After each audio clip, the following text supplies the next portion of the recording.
अस्सलाम वालेकुम दोस्तों, क्या चाल है? उम्मीद है आप सब खैर खैरियत से होंगे। Welcome to another vlog of Warsi vlog 707 channel. आज का हमारा व्लॉग है सुल्तान महमूद गजनवी के गुलाम, जो पहले गुलाम थे याद, लेकिन जब उनको पता चला कि वो एक सादात हैं और सैयदा और सादात घराने से ताल्लुक़ है, तो उन्होंने उनको आज़ाद करके सुल्तान महमूद गजनवी ने अपनी फ़ौज का सिपहसालार मुकर्रर कर दिया था और उनका मज़ार शरीफ शालम मार्केट लाहौर में वाक़ है। तो हम वहाँ पहुँच कर आपसे मिलते हैं। तो दोस्तों, हमारे चैनल को सब्सक्राइब करें, बेल आइकन को प्रेस करें, वीडियो को लाइक करें, कमेंट करें और अपने दोस्तों से भी शेयर करें ताकि हमारे 100 के सब्सक्राइबर जल्द से जल्द पूरे हो सकें। शुक्रिया। तो अस्सलाम वालेकुम दोस्तों, हम सुल्तान महमूद गजनवी के जो ग़ुलाम थे मोहम्मद अयाज़, उनके मकबरा पर पहुंच चुके हैं। तो फिर हम पहले आपको उनकी हिस्ट्री बताते हैं और फिर अंदर जाकर आपको मकबरा भी दिखाते हैं और अपनी साथ हाज़िरी भी पेश करते हैं। आपका पूरा नाम हज़रत अबुल नजम अहमद अयाज़ था। आपका जो मशहूर शेर, एक ही सब में खड़े हो गए महमूदो अयाज़, ना कोई बंदा रहा ना कोई बंदा नवाज। अयाज़ तुर्की ज़बान का लफ्ज़ है, इसके मैनी खुशगवार धूप जो साफ़ रात की शबनम है। कहा जाता है कि सन 396 ईस्वी में ग़ुलाम फ़रोशों की एक जमात गजनी में आई, जिससे 120 ग़ुलाम महमूद गजनवी ने ख़रीद लिए, जिनमें से एक हज़रत अहमद अयाज़ रहमतुल्लाह अलैह हैं। सुल्तान महमूद की जौहर शनास निगाह ने अहमद अयाज़ के अंदर बहुत सी खूबियाँ और सलाहियतों को भांप लिए। चनाचे महमूद गजनवी ने अहमद अयाज़ की उम्दा और आला तरबियत का एहतमाम और इंतज़ाम किया, जिसकी वजह से अहमद अयाज़ ने अब्दाबी महफिल, खिदमतगुज़ारी और गुफ़ा शायरी के अलावा सपायाना और साफ़ व कमालात में भी नाम पैदा किया। नंबर 4, गजनवी अहद की अक्सर तारीख़ों दरबार महमूदी अक्सर शोरा के कलाम में हज़रत अहमद अयाज़ का जिक्र मिलता है। मौरख़ीन ने अयाज़ की शुजाअत व बहादुरी और दिलेराना सलाहियत और इंतज़ामी काबिलियत का न सिर्फ इतराफ़ किया, बल्कि आपको एक बहादुर जर्नैल, मुंतज़िम हाकिम और सुल्तान महमूद का जानसार, रफ़ीक़ कार और दस्ते रास्त करार दिया। सन 461 हिजरी में सुल्तान महमूद गजनवी का इंतकाल हुआ। इस वक्त आप अयाज़ गजनी ही में थे। सुल्तान महमूद की वफ़ात के कुछ अर्सा बाद जब महमूद का बेटा मसूद बादशाह हुआ, तो उसने आपकी बड़ी इज़्ज़तों कदर की। 40,000 दिनार के अतिया के अलावा बस्त का सूबा दौर जगीर दे दिया और मदूर का खराज अता किया। नंबर 6, 422 ईस्वी में सुल्तान मसूद के सामने रह की गवर्नरी के लिए हज़रत अयाज़ का नाम तजवीज़ किया गया, लेकिन सुल्तान मसूद ने तख्त नशीन होते ही अयाज़ जैसे सरफरोश और जानसार दोस्त को मरकज़ से दूर भेजना पसंद न किया। 3 ज़िक़त 427 ईस्वी को हुकूमत मुस्तहकम होने के बाद सुल्तान मसूद ने जब अपने कमसन फर्जंद अमीर मजदूद को सूबा लाहौर अता किया, तो आपको मजदूद के दस्ते रास्ता और तालीक बनाकर साथ भेजा। लाहौर के सिपहसालार और चीफ जस्टिस काजी उक़्तदार दोनों आपके मुताहद थे। इस ज़माना में हज़रत अहमद अयाज़ ने शहर को दोबारा आबाद किया और यहाँ के एक मुस्तहकम किला तमीर किया। बानियो अयाज़ महमूद ज़ैन बना हसन व इश्क व मकसूद अस्त। साहिब खुलासा तवारीख़ लिखते हैं, मलक अयाज़ बाबाद दिए खान को शीदा व शहर ब तजदीद व किला पुख्ता तमीर याद रहे कि मज़कूरा वाला भारत में लफ्ज़ मल्क से मुराद कोई नस्ल या ख़ानदानी, बल्कि इस लफ्ज़ के मानी हुक्मरान के हैं। कमो बेश 22 बरस लाहौर का नाज़िम व हुक्मरान रहने के बाद माह रबीउल अव्वल सन 449 हिजरी में तकरीबन 48 वर्ष की उम्र में आपका इंतकाल हुआ। इन्ना लिल्लाहि व इन्ना इलैहि राजिऊन। मकबरा अयाज़ किस जगह वाक़? कहा जाता है कि लाहौर में रंग महल चौक के करीब जो मज़ार और मकबरा है, ये मज़ार व मकबरा सुल्तान महमूद गजनवी के अयाज़ का नहीं, लेकिन ये बात दुरुस्त ना है, क्योंकि सुल्तान महमूद गजनवी के अयाज़ के मज़ार और मकबरा के गिरदोपेश और जगह की निशानदही करते हुए मौरख़ीन लिखते हैं सुल्तान महमूद गजनवी के अयाज़ का मकबरा लाहौर में है और मज़ार के गिरदोपेश गली हनकनान और कुचा दोना है। अयाज़ के मकबरा के साथ एक वसी बाग था, जिसका कुछ वजूद सा हाकमान लाहौर के ज़माने में भी था, लेकिन महाराजा रंजीत सिंह ने जब वहाँ के मजरूब कराने के लिए टकसाल बनाया और चंद इमारतें तमीर कराई, तो बाग मिट गया। अयाज़ के मज़ार के करीब नवाब सादुल्ला खान का रंग महल और इलाहाबाद बैंक का दफ्तर था। रंग महल की जगह बाद में मिशन हाई स्कूल बन गया। अयाज़ के मज़ार के मगरब में एक मस्जिद माँ बरामदा था। 9, अज़माहनामा नकूश लाहौर नंबरदार दायरा अल-मारिफ पंजाब यूनिवर्सिटी लाहौर। मौरख़ीन की मज़कूरा तस्रीह से साफ ज़ाहिर है कि ये मज़ार और मकबरा सुल्तान महमूद गजनवी के मोतमद ख़ास हज़रत अबुल नजम अहमद अयाज़ का ही है। मकबरा अयाज की तमीर तजदीद। राकमुल हरूफ मोहम्मद रशीद नक्शबंदी वल्द ख्वाजा अहमद अली मरहूम को महकमा क़्वाब ने 1 जुलाई 1974 को हज़रत अहमद अयाज के मज़ार की कायनती जानिब वाक़ मस्जिद में खतीब इमाम मुकर्रर किया, जहाँ इमाम की रिहाइश का कोई इंतज़ाम न था। राकमुल हरूफ चूँकि जामिया निज़ामिया रिज़विया अंदरून लोहारी दरवाज़ा में मदरस था, इसलिए 30 जून 1986 तक रहाइश भी जामिया निज़ामिया में ही रही। सिलसिले में अजीज़ दोस्त अहबाब को मस्जिद व मज़ार की तमीर जदीद और इमाम की रहाइश की तरफ मुसलसल तवज्जो दिलाता रहा। आखिर अल्लाह ताला ने अपने महबूब व हबीब सल्लल्लाहु अलैहि वसल्लम के वसीला जलीला से दुआ कबूल फरमाई और जनाब तारिक मोहम्मद मूसा भट्ट हाज अरशाद अहमद खान साहब ने मस्जिद व दरबार कमेटी के नाम से एक कमेटी तश्कील दी।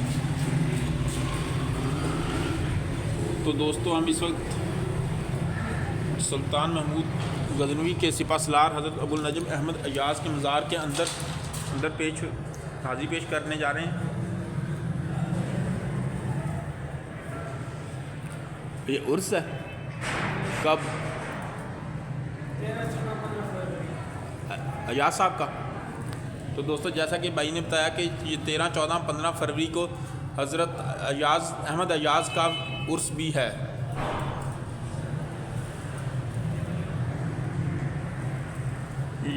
तो ये वही अयाज हैं जिनके बारे में एक बहुत मशहूर कहावत है कि एक दफ़ा सुल्तान महमूद गजनवी ने ये ऐलान करवाया कि अगर कोई शख्स मुझे हज़रत खिज़र अलैहिस्सलाम की ज़ियारत करवा दे तो मैं उसको मुँह मांगा इनाम दूँगा। तो एक देहाती खड़ा हुआ और कहा कि सुल्तान, मैं आपको हज़रत खिज़र अलैहिस्सलाम की ज़ियारत करवा सकता हूँ। तो फिर उन्होंने कहा कि तो फिर मुझे इसके लिए क्या करना होगा? तो उन्होंने कहा कि मैं इसके लिए 6 माह दरिया के किनारे चिल्ला करूँगा और आपने मेरे घर का ख़र्चा बर्दाश्त करना है। जब इस तरह 2 दफ़ा हुआ, लेकिन जब ना हो सका तो फिर तीसरी दफ़ा जब सुल्तान महमूद गजनवी ने उसको बुलाकर पूछा तो वो कहता कि जी मैं कहाँ और हज़रत खिज़र अलैहिस्सलाम कहाँ, मैं तो उनके पाँव की खाक के बराबर भी नहीं हूँ। तो सुल्तान ने अपने वज़ीरों से कहा कि बताओ कि इनका क्या किया, इसका क्या करें? तो एक वज़ीर ने कहा कि हजूर सुल्तान इसका सर कलम कर दें। तो आपने एक बुज़ुर्ग खड़े थे, उन्होंने कहा कि सुल्तान इन्होंने बिल्कुल सही कहा, फरमाया। तो फिर सबसे पहले हम अंदर जा रहे हैं। जिस मलक अहमद अयाज साहब को मरकज़ आ गई।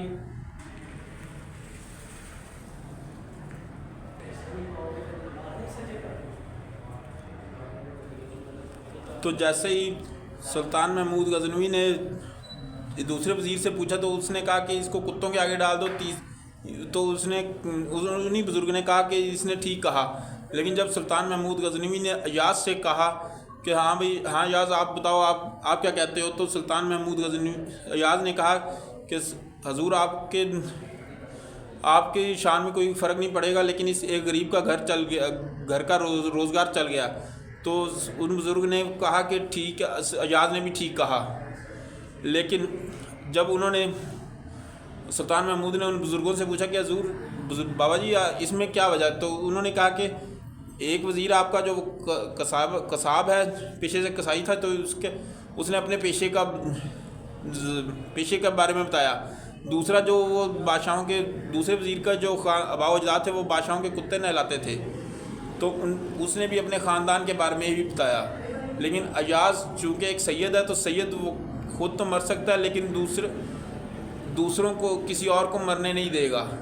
जब सुल्तान महमूद गजनवी को पता चला कि अयाज एक सैयद हैं तो वो खड़े हो गए और उन्होंने कहा कि अयाज, आपने बताया क्यों नहीं कि आप सैयद हो? तो सुल्तान महमूद गजनवी ने कहा, अयाज ने कहा, अच्छा बाबा जी, आपने मेरा राज खोला। तो सुल्तान महमूद गजनवी, सुल्तान, ये जो बुज़ुर्ग है, ये और कोई नहीं, ये हज़रत खिज़र अलैहिस्सलाम हैं।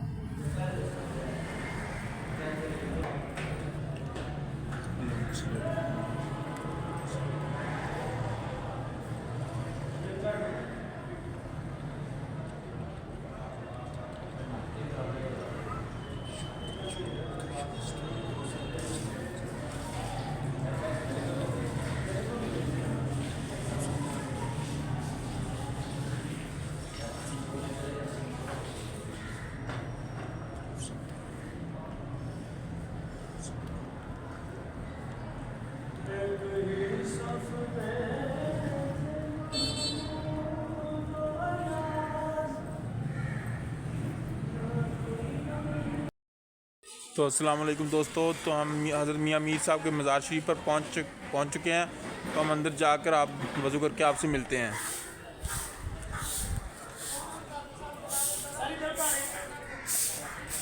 जी,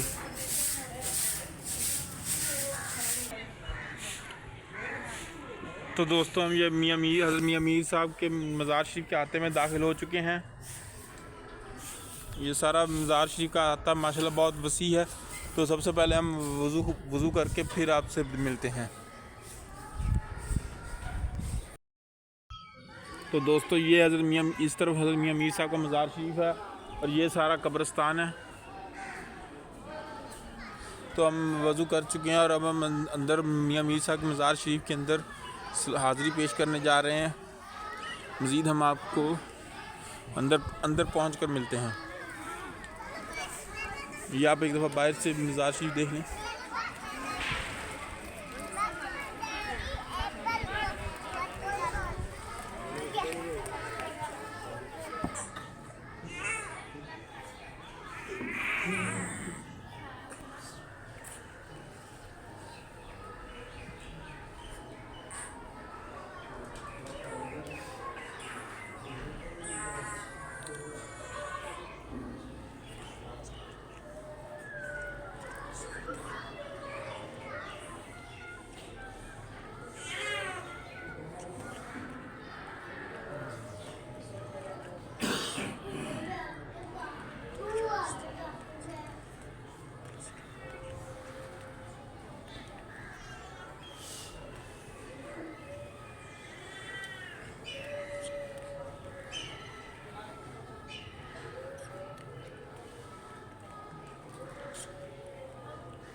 तो नाजरीन, यह हज़रत मियाँ मीर साहब का सिलसिला नसब लिखा गया है, जो कि 28 वास्तों से हज़रत अमीरुल मोमिनीन हज़रत सैयदना उमर फ़ारूक पर मुनतहा और सिलसिला तरीक़त कादरिया शेख तरीक़त हज़रत खिज़र कादरी सेवस्तानी मदफन साधु बेला नज़ सखर रेलवे स्टेशन अबाई कस्बा सेवस्तान 7 शरीफ सिंध। वालिद माजिद हज़रत काजी साईं दित्ता बिन हज़रत काजी कलंदर, वालदा माजिदा बीबी फ़ातिमा रहमतुल्लाह अलैह बिनते हज़रत काजी कादर रहमतुल्लाह अलैह। आपकी वलादत बासआदत 957 हिजरी मुक़द्दस बमुताबिक 1550 ईस्वी में हुई। लाहौर तशरीफ़ आवरी जो 982 हिजरी मुक़द्दस बमुताबिक 1575 ईस्वी उम्र 25 साल। वसाल मुबारक मंगल 7 रबीउल अव्वल 1045 हिजरी बमुताबिक अगस्त 1636 ईस्वी। लाहौर में क़याम 60 साल। आखिरी अल्फाज अस्सलातु वस्सलामु अलैका या रसूलल्लाह, अस्सलातु वस्सलामु अलैका या रसूलल्लाह। चंद नमात के बाद अल्लाह अल्लाह माखज़ सकीनतुल औलिया तोहफ़तुल इकराम गुलशन कादरी। तो दोस्तों हम इस वक्त नादरा बानो बेगम मुग़ल शहनशाह जहांगीर की पोती और शहज़ादा परवेज़ की बेटी थी। इनका पैदाइश का साल सन 1618 ईस्वी में शुमार किया जाता है। इनकी शादी मुग़ल शहनशाह शाहजहाँ के सबसे बड़े बेटे और वलियत दारिशकों से हुई थी। शाहजहाँ की ज़िंदगी में ही उसके बेटों के दरमियान तख्त की जंग शुरू हो गई और दारिशकों को राह फ़रार इख्तियार करनी पड़ी। नादरा बानो बेगम इसी गरीबुल वतनी में बलूचिस्तान के इलाके में इसहाल की बीमारी से जून 1659 में इंतकाल कर गई। नादरा बानो बेगम को हज़रत मियाँ मीर से रूहानी अक़ीदत थी, इसलिए दारिशकों ने उनकी मैयत लाहौर रवाना कर दी, जहाँ हज़रत मियाँ मीर के मज़ार के करीब दफन किया गया। नादरा बानो बेगम का ये मकबरा एक तालाब के दरमियान तमीर किया गया था, जो मुद्दत हुई खुश्क हो चुका। ये मकबरा मरबा शक्ल में तमीर किया गया और 2 मनाजिल पर मुश्तमिल है, जबकि मरकज़ी हिस्से को एक ही मंजिल की शक्ल में रखा गया। मकबरे की अंदरूनी दीवारों और छतों को गालिब कारी और मुनक्कश ताक़ीद से मुज़य्यन किया गया था। तो ये दोस्तों ये सारा मकबरा है। तो हम मकबरे के अंदर पहुंचकर आपसे मिलते हैं। दोस्तों ये मुग़ल शहज़ादे दारिशकों की ज़ौजा नादरा बेगम का मकबरा है, जो कि सन वफ़ात तकरीबन 1659 हिजरी ईस्वी में वफ़ात हुई थी।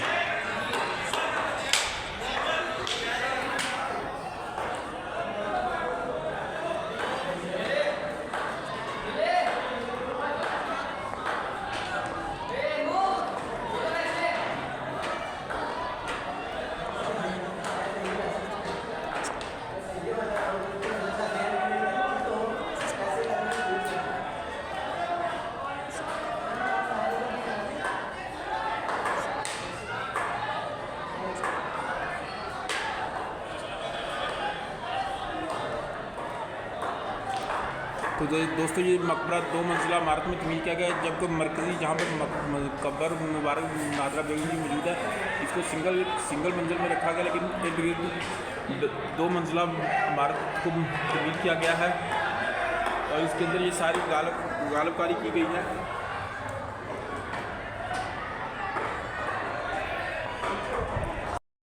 दोस्तों ये मज़ार शरीफ के जो नादरा बेगम का मकबरा है इसके चारों तरफ तालाब होता था, लेकिन जो कि अब खुश्क हो चुका है और इसको एक पार्क की शक्ल दे दी गई है।